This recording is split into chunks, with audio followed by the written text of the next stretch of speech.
Hi, welcome back to the channel.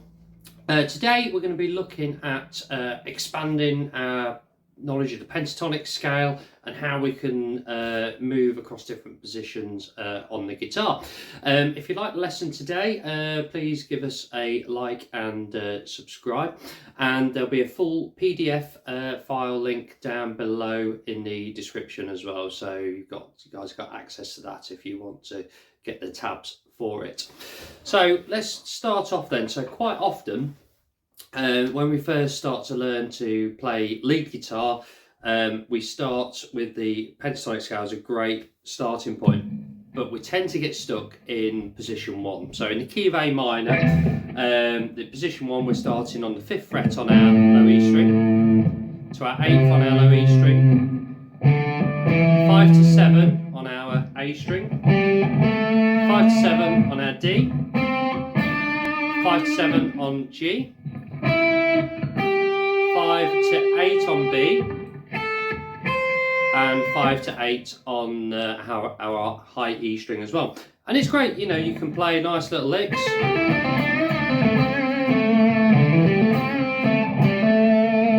But after a while, it can get a little bit stale. And the trouble is, for us on the guitar, we're covering this area here where my fingers are. We've got all this space up here and down here which we can use to solo as well. So this is where it's good to learn the other positions of the pentatonic scale. There's loads of sheets and resources out there on the internet as well to get access to that. So it's good to learn those shapes as well, get them under your fingers, okay? And then we can start to expand on it. Now, a big thing that I like to use to change positions is to use slides, and it's a great way to kind of jump to different places on the neck as well, and keeps your solos sounding quite interesting as well, gives it a lot more expression and stuff. So the first solo I played you at the start of the video has got a range of different licks, and I tried using lots of different positions to sort of demonstrate this, and I'm going to pick out 3 licks from that to show you today. Okay, so example number 1 on the sheet starts off in position 5 of the pentatonic scale, so we're in this area here, so it's 3-5, 3-5 on our E and A strings, 2-5 and 2-5 on our D and G, 3-5 and 3 and 5 on our high E string. Okay, and it goes something like this.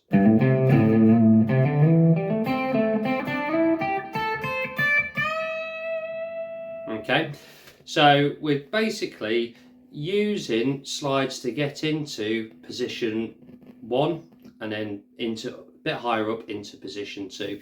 So we start off down here, so we're going 3, 5, hammering on, 3rd on our A string, back to our 5th on our low E string. And then this is where we do the shift. So we're doing a hammer on from our 3rd to our 5th fret on our A string, and then we're sliding up to our 7th. Now all of a sudden our whole hand has moved up now, so we're into position 1 now, okay? And then we carry on into position 1. Same idea as that, but an octave higher. Hammering on again, and then sliding up to our 9th fret on our G, okay? And now we're into position 2 now.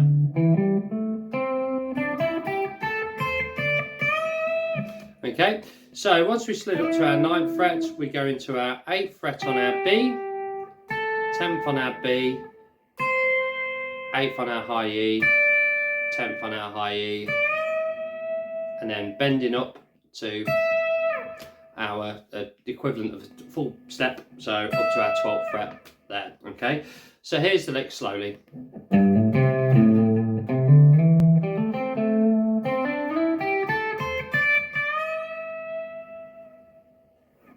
Okay, number 2, we're basically messing around in position 1. It's a bit of a cliche blues lick really, and then sliding up into position 2. And again, we're sliding on the 3rd string on the G, okay?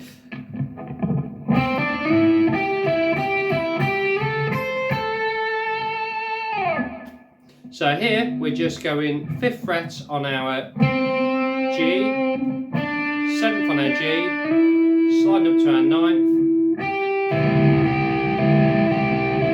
and then we're going between the 9th fret and the 8th fret on our B.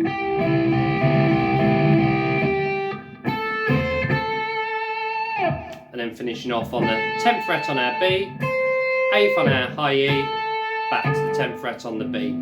So here it is in full, nice and slowly.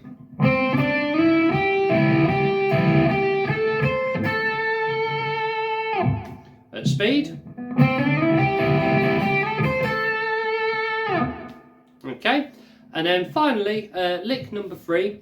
We're starting on position 3 and we're going down into position 5. So what we're doing is we're starting on the 12th fret on our high E string, pulling off to my 10th fret, and then sliding down onto my 8th fret, okay? So in position 3, into position 2. We then go on the 10th fret on our B string, pulling off to the 8th fret on our B, sliding down to the 5th fret on our B, so we're now sliding down from position 2 into position 1. So we've got, okay, then we're doing 7th on our G, to our 5th on our G, sliding down to the 2nd fret, so we're into position 5. And then we're just doing a little hammer on from our 2nd to our 5th on our D, and then 2nd on our G to finish off with. Okay, so when we put that together slowly, it's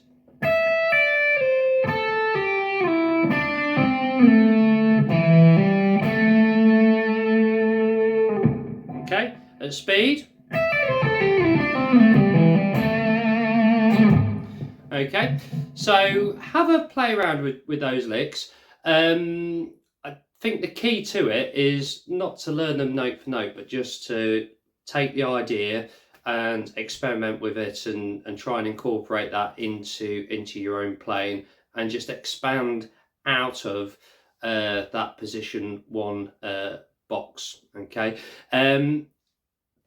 Pop a note in the comments below if you want me to go through anything else relating to this, or if there's any other video ideas that you'd like me to create, pop them down there and we'll get those done.